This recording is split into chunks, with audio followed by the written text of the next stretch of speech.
D'abord, permettez-moi de m'incliner devant la mémoire de tous nos frères maliens qui sont tombés sur le champ de l'honneur il y a quelques jours.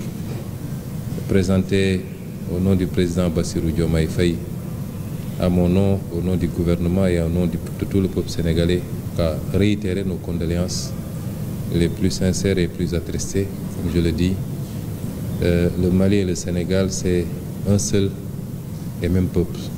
Nous partageons tellement de choses qu'on ne peut pas les énumérer ici. C'est pourquoi, quand un tel événement survient au Mali, c'est comme s'il était survenu au Sénégal. Présenter au président de la République, son Excellence M. Assimi Goïta, toutes nos condoléances.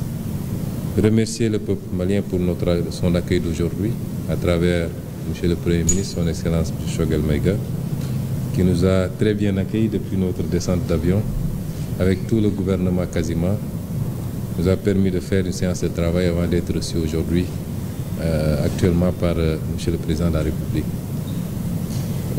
Cet entretien a été très instructif, nous a permis de passer en revue toutes les questions de l'heure, de discuter de manière ouverte, non pas de manière protocolaire ou solennelle, mais en frère.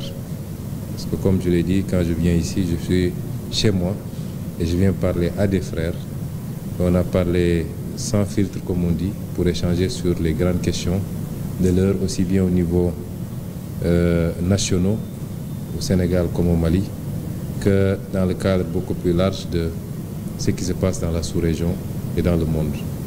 Donc je tiens particulièrement à me satisfaire de cette rencontre qui nous a permis, en tout cas, je crois, comme on l'a toujours fait entre le Sénégal et le Mali, de mieux rapprocher nos positions. Monsieur le Premier ministre, l'opinion pense que de plus en plus vous changez de discours vis-à-vis des pays de l'AES. Est-ce que vous maintenez votre discours panafricaniste? Vous savez, il y a quelque chose que nous devons éviter. C'est de mettre les émotions au devant de tout. Les questions qu'on gère sont des questions extrêmement sérieuses. Il ne me sera jamais reproché, on ne sortira jamais une seule déclaration que j'avais faite avant qui diffère des déclarations que j'ai faites aujourd'hui. Notre position a été très claire depuis le début. Quand nous avions commencé à prendre position sur ces questions, il n'y avait pas encore l'AES d'ailleurs. Il y avait ce qui se passait dans chacun des pays, aujourd'hui considérés comme étant membres de l'AES. Quand c'est arrivé au Mali, nous avons été en tant qu'opposants les premiers à dénoncer. Et on continue à le dénoncer fermement. L'embargo qui a été fait sur le Mali par des pays frères et malheureusement parmi lesquels notre propre pays. Je l'avais au nom de mon parti dénoncé. Je continue à le dénoncer et comme je l'ai dit, sous notre régime, ces genres de pratiques ne pourront jamais prospérer et personne ne passera par le Sénégal pour soit déstabiliser le Mali ou aucun autre pays frère ou alors lui imposer des sanctions de cette nature. Cela n'a pas changé, ça ne changera pas. Quand il a été question d'une intervention au Niger, ma position a été très claire. De ma cellule de prison, j'avais fait une publication pour dénoncer cela et mettre en garde les chefs d'État de la CEDEAO. Cela n'a pas changé aujourd'hui.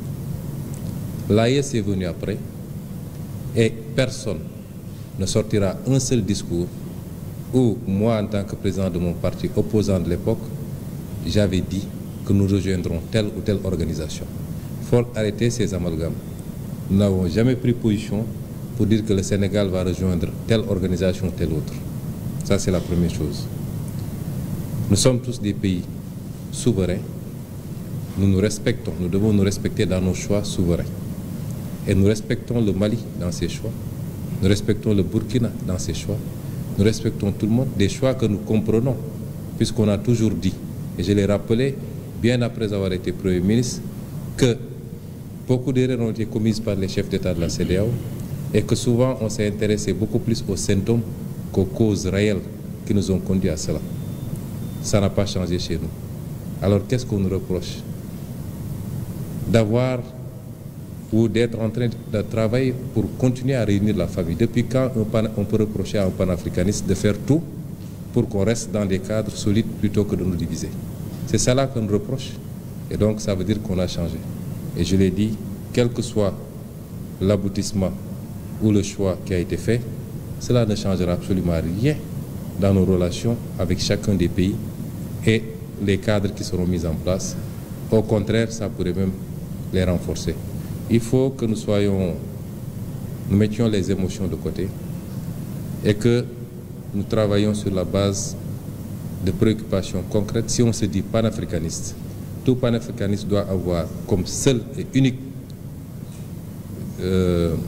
objectif de réunir les Africains au-delà de nos divergences. Je l'ai dit tout à l'heure avec le Premier ministre, les Européens se sont fait des guerres mondiales qui ont coûté des millions de vies et ils se sont retrouvés après. Donc, quelles que soient nos divergences, essayons, comme nos aïeux l'avaient fait pour créer l'Empire du Mali qui s'étendait d'ici au Sénégal, au Ghana et partout, nous ne pouvons pas faire moins qu'eux. Et c'est ça notre préoccupation.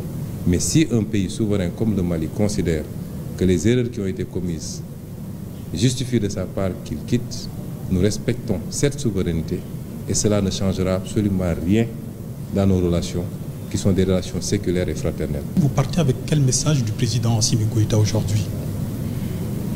Le président a été très ouvert. On a eu une discussion très franche, très fraternelle. Et j'apprécie bien toutes les recommandations qu'il a eu à formuler parce qu'il souhaite le bien du Sénégal, qui est un pays frère. Donc, les alertes sur ce phénomène de terrorisme et son évolution, les recommandations qu'il a données, et surtout, on est sur la même longueur d'onde qu'entre le Sénégal et le Mali. Les considérations externes, exogènes à cette relation ne peuvent pas impacter cette relation. Nous resterons unis, conformément aux réalités géographiques, historiques, économiques, sociales, sociétales même, qui nous imposent d'être deux pays très unis et de continuer à coopérer dans tous les plans. Et ça, c'est extrêmement fort. Au moins, je sors d'ici avec la certitude qu'on a exactement la même compréhension de ce que devraient être nos relations. Car je le remercie très fort et je remercie tout le peuple malien.